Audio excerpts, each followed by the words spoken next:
product marketer at Zapier. Some of the things that I think are really important are one, being able to really prove like deep customer empathy. Two, prioritization. And again, like being able to speak to prioritization and saying no to things is so important. But how do you decide what to say? Welcome to Who Invited Marketing, the podcast that gives marketers the inside scoop on how to level up and stand out. My today's guest is Danielle Lapierre. Danielle is a product marketing manager at Zapier. In this episode, we talk about being a generalist, redefining niches, marketing a behind the scenes app, Zapier's positioning, and what Zapier looks at when hiring PMMs. But before we get into the good stuff, if you're watching on YouTube, hit that subscribe button. If you're listening on Spotify, drop a rating. It helps more marketers like you find these game-changing insights. Here's presenting Danielle. Hi Danielle, welcome to Who Invited Marketing. Thank you so much for taking the time to do this. Yeah, of course. Thanks for having me. Absolute pleasure.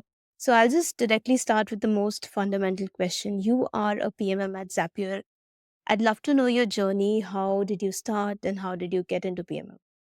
Yeah, absolutely. I actually have a psych and neuro degree, and I had planned to go into clinical psych. So, not at all related, except for maybe the consumer behavior side of product marketing.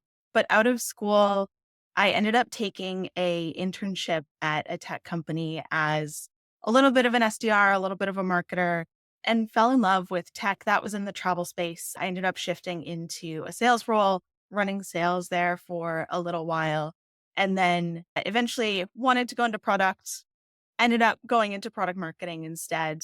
I worked at Dash Hudson, which is now Dash Social, for a little while. That was my first entry into product marketing. Spent a couple of years there and then shifted into Zapier. So overall, from an SDR to sales to product marketing across three different industries, it's definitely been a journey. Absolutely. And I love your LinkedIn bio. It clearly states what all you have done and it's so fun to read. So that's really nice. I'm so glad. Thank you for saying that. You're welcome. So you talk about deeply understanding customers and even as a kid selling chocolates. Most PMMs rely on data, but true empathy goes just beyond that. What's one unconventional way that you have built a deeper understanding of Zapier users that others might overlook? Totally. And I think data is, of course, really important, but getting too into the data can be a bit of a trap because you have to go in with a hypothesis where getting qualitative feedback is so important too. There's a couple of things that I try and do. One is I hate the term dog fooding, but it's the best word I have. I dog food relentlessly. I use our product every single day.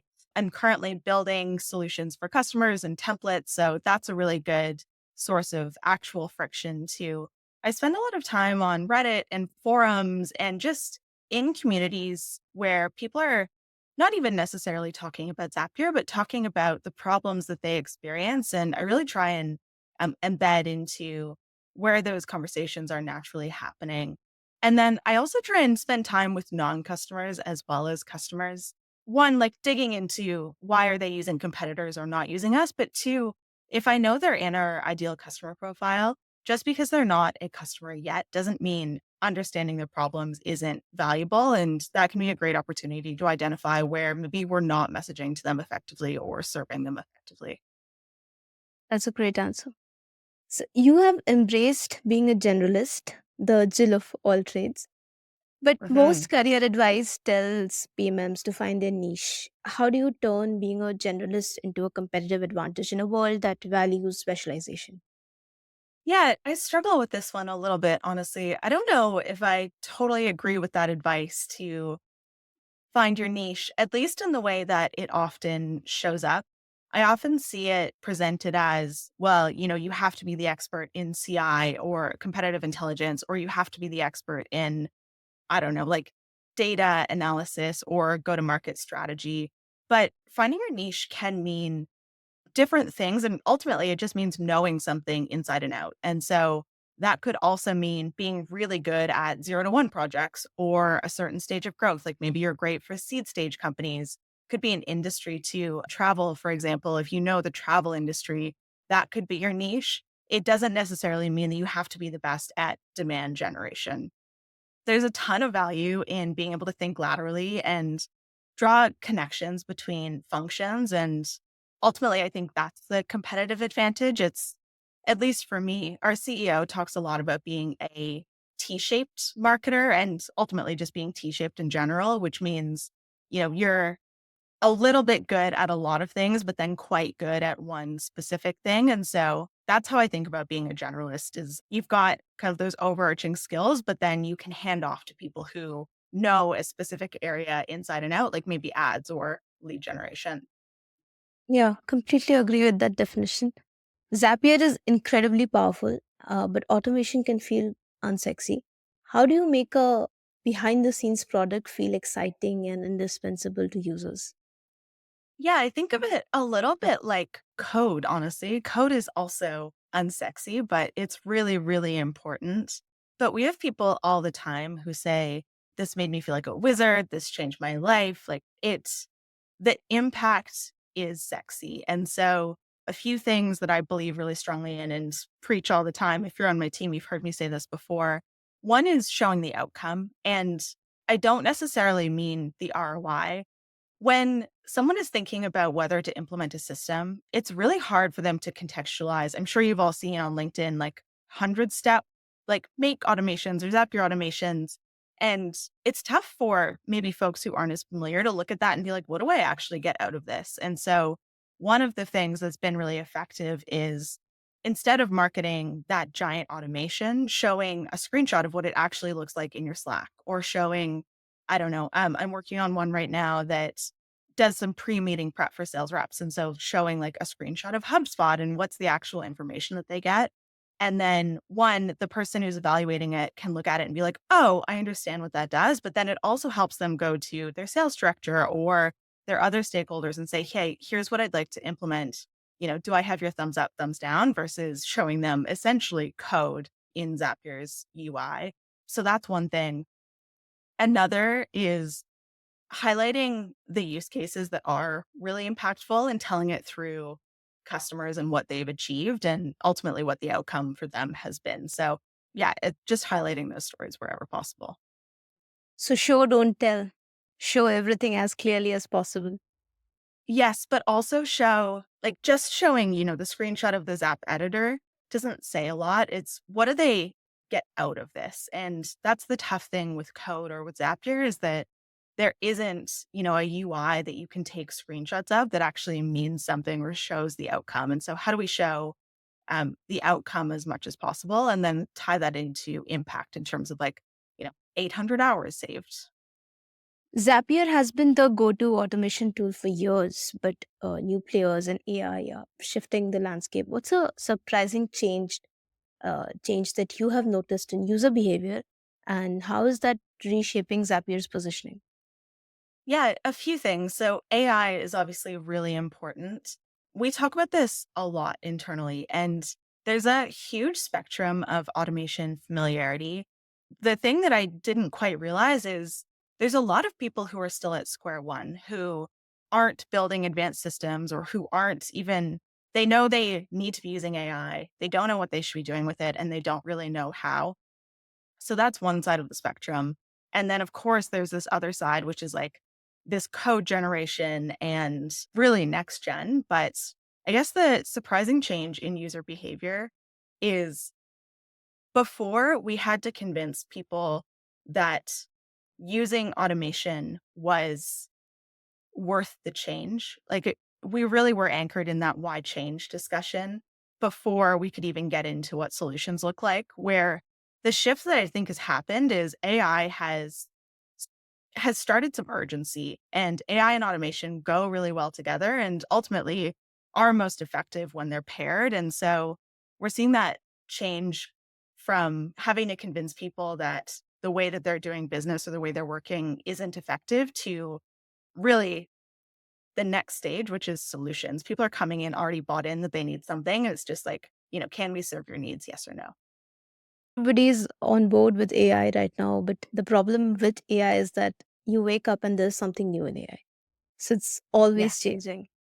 Yeah. Right.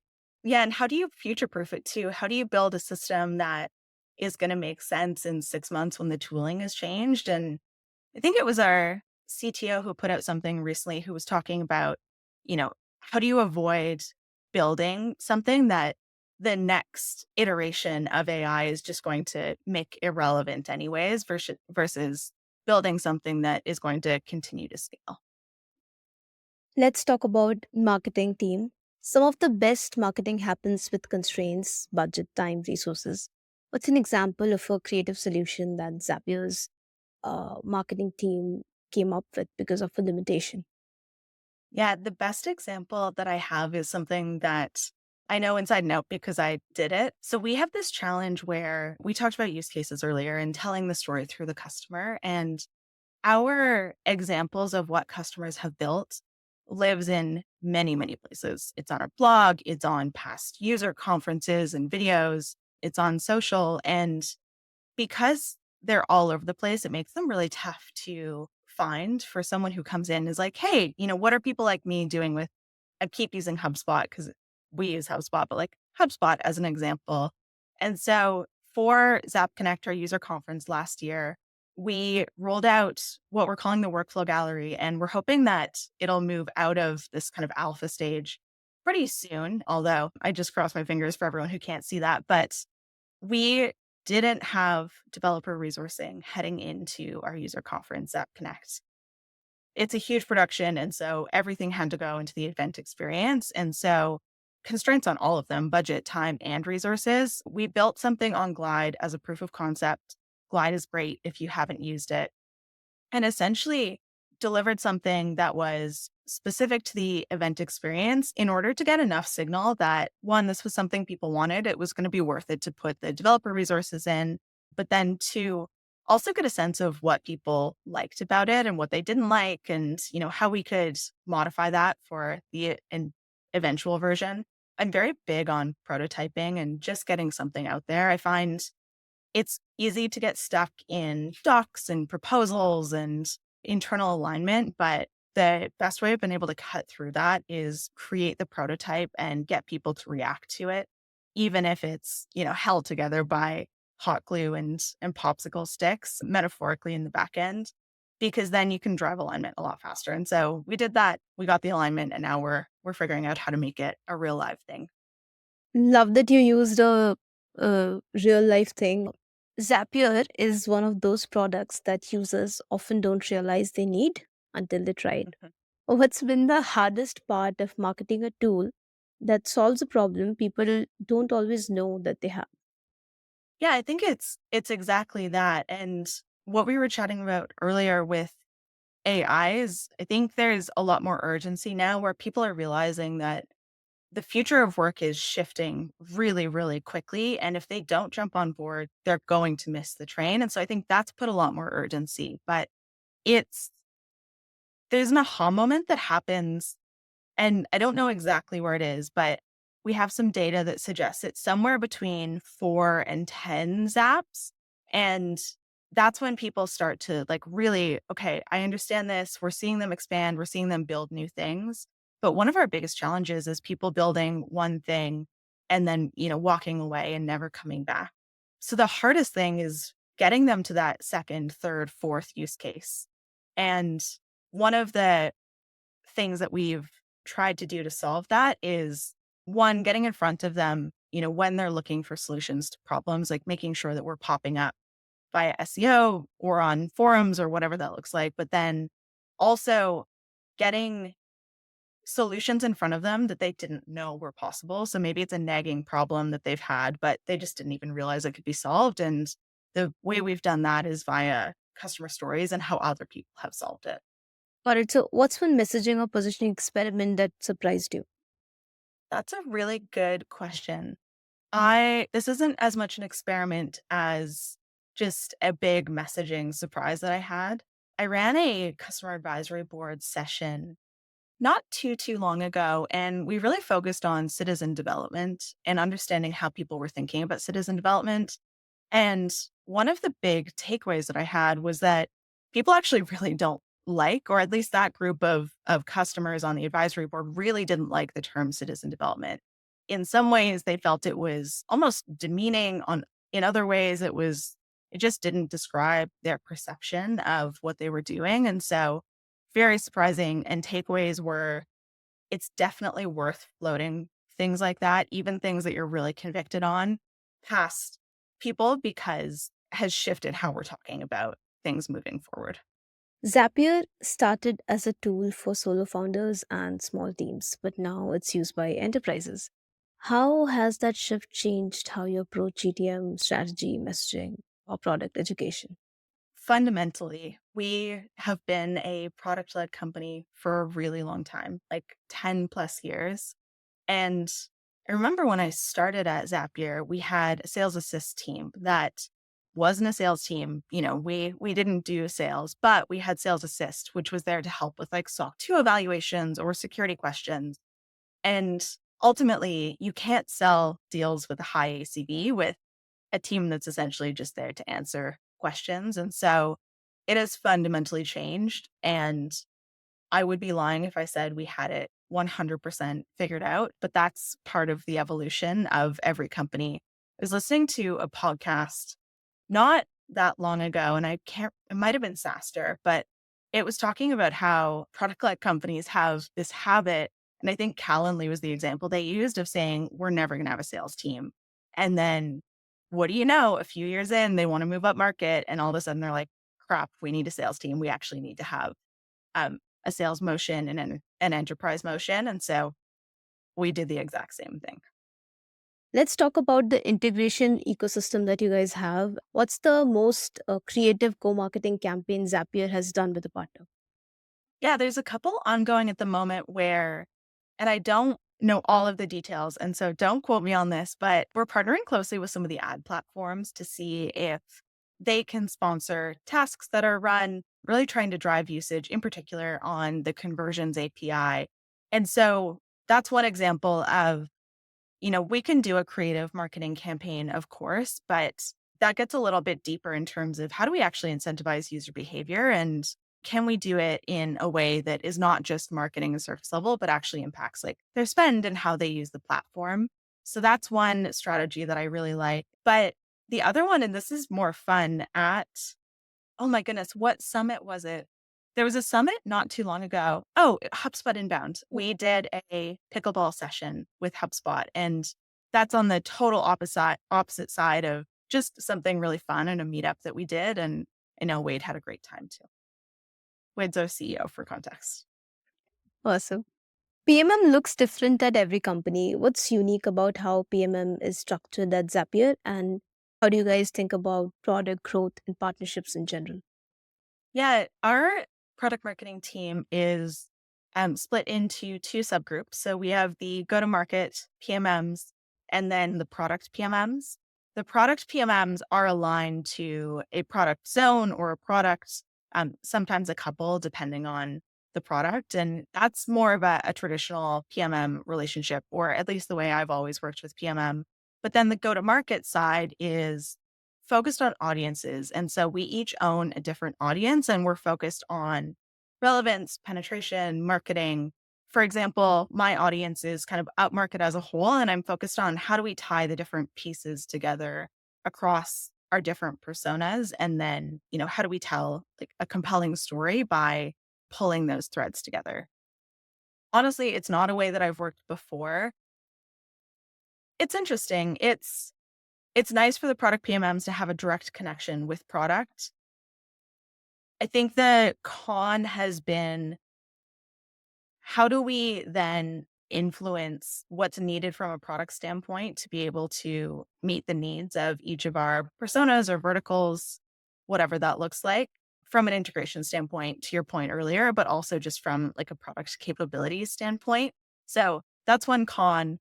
The pro though is that we can get really deep into an audience. Zapier is very horizontal and always has been. And recently we've shifted to be a little bit more focused in who we're trying to drive leads for and demand gen and all that stuff. But historically, it's been really helpful to be able to really bring that like RevOps lens, for example, to the company and to our go-to-market strategy. Interesting. People assume Zapier users are all technical, super automation savvy. What's a surprising insight about your users that most people wouldn't expect? Yeah, I think that's a funny perception considering so much of our base is mom and pop stores or lawyers or real estate agents. My mom is a real estate agent and she is not at all technical. And if I assume that most real estate agents are kind of the same level as her, it's very much not what you would expect. I think where Zapier shines compared to other tools on the market is that the barrier to entry is much lower so that someone like my mom can get started and can build something straightforward.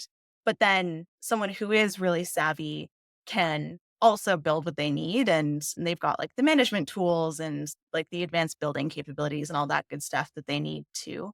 So I guess the maybe surprising insight is that our users are much less technical than you might expect. So earlier you mentioned something about 4 zaps or 10 zaps. What's the Mhm. moment in the user journey where people truly get Zapier and become hooked? And how does your team accelerate getting people to that moment? Yeah, data shows that it tends to be around 4 zaps. Um, 4 zaps is one kind of takeoff point, and then 10 zaps is like, okay, you get it, you're good. Um, it's going to be different for every person, and it's going to be different depending on what resources you have access to, too. As an example, if I think about one person in an enterprise who just needs to, I don't know, to use the classic example, get their ad leads into their CRM, they might solve that problem and walk away. And, you know, Zapier to them was a solution to that problem. It was not a solution to all of their problems. Where if we're looking at more of a tops down enterprise strategic rollout where maybe the CTO is saying, hey, it's a company priority to be more efficient and to adopt AI and automation, there's much more incentive for those users to be building because it is that tops down priority. And so in that case, I would expect the critical moments to be different, the adoption to be a little bit different. Also, if it's a tops down rollout, then we probably have a customer success manager paired up with them and they can do kind of like train the trainer sessions. So to answer your question a little bit more like succinctly, for users who are signing up just to solve a single problem, 4 to 10 zaps we've seen from the data, although it'll depend. And then for enterprises that are buying Zapier for more of a broader rollout, it can happen on the first onboarding session, honestly. And as they're sitting down with the onboarding manager and starting to walk through what's possible and brainstorm and start to create their backlog of ideas. What's a Zapier use case you've seen that made you go, wow, I can't believe someone automated this? We talk about it so much internally, but Zap Connect last year, Marcus Sato, who has become a Zapier celebrity, built this automated ticketing solution, this IT help desk that has kind of taken off. It's taken internally by storm, but also for a lot of our customers. And so that was a really good one. And then the next, so that use case is, someone drops into a channel, they have a question. AI takes a first crack at responding based on knowledge sources. So if you come in, you're like, how do I get access to Figma? It might respond and say, hey, you can request access in Okta. Or it'll escalate to a human to come in and answer your question. And then at the end, once you've gone back and forth in the thread, it will roll up that thread and add it into the knowledge for next time so that next time someone asks the same question, we can deflect it. But the next version of that is how do we bring agents into it? And agents is one of our newer products.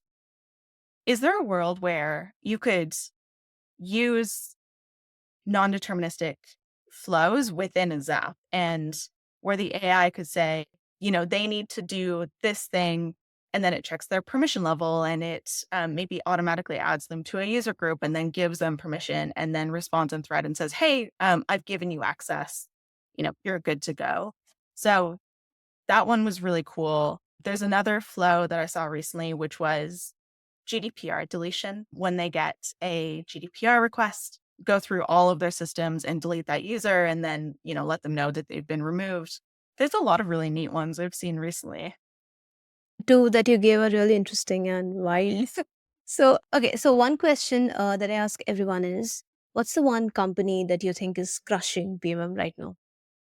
Yeah, there's a few that I look to. I'm really inspired by Figma. I think they do a really good job of towing the line between telling a compelling company story and an ROI story, but then also being very much for the builders. And I think that some companies, not everyone, but some lose their soul a little bit when they start to lean too high in or too hard into the buyer, where I think Figma does a good job of towing that line. Webflow is another one. I think they do a really good job of it's a relatively technical product, but they make it feel accessible and the value prop feels really, really clear, which is, hey, you shouldn't have to rely on developers to be able to edit your marketing website, but then you don't have to compromise on power either. And I also really like ClickUp. I think their product is awesome. And I think they do a really good job of showing the product, showing what you actually get too. This is stolen from Ryan Anderson, our head of product marketing, but he always says, you want to know that you're buying software. Like, can you tell that you're buying software from this web page? If no, we should probably reevaluate and bring in some more examples of the product. Love the answer. What's an advice that you want to give product marketers who want to switch or get into a company like Zapier? Good question. I'm trying to mentally wrap my head around what is a good both product marketer, but also product marketer at Zapier. Some of the things that I think are really important are one, being able to really prove like deep customer empathy.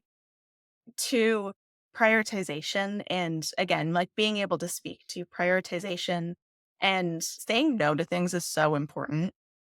But how do you decide what to say no to? Being opinionated is really important and leading with a POV, a point of view. From a hard skills standpoint, it honestly just depends on the role. I think Zapier is more almost, I want to say biz opsy in terms of product marketing, in that we do a lot of operations too, as well as being able to write the blog post, create the slides, deliver on, some of the actual action items and deliverables. That's maybe another thing that I would add is being able to actually do the work as well as coordinate the people is really important. And it's something that when I've interviewed for product marketing roles, I'm definitely looking out for in candidates. Awesome. I think I have asked all my questions that I wanted to. Thank you so much for being on the podcast. Thank you so much for finding the time. I had so much fun. Yeah, of course. Anytime. Thank you. Thank you. If you found this episode helpful, do me a favor, hit that subscribe button on YouTube and drop a rating on Spotify. It really helps more marketers. For episode updates and even more marketing wisdom, follow the Who Invited Marketing LinkedIn page. And hey, if you have any guest suggestions or topics you'd like to hear more about, let me know in the comments or connect with me on LinkedIn. Thanks for tuning into Who Invited Marketing. I'll see you in the next episode.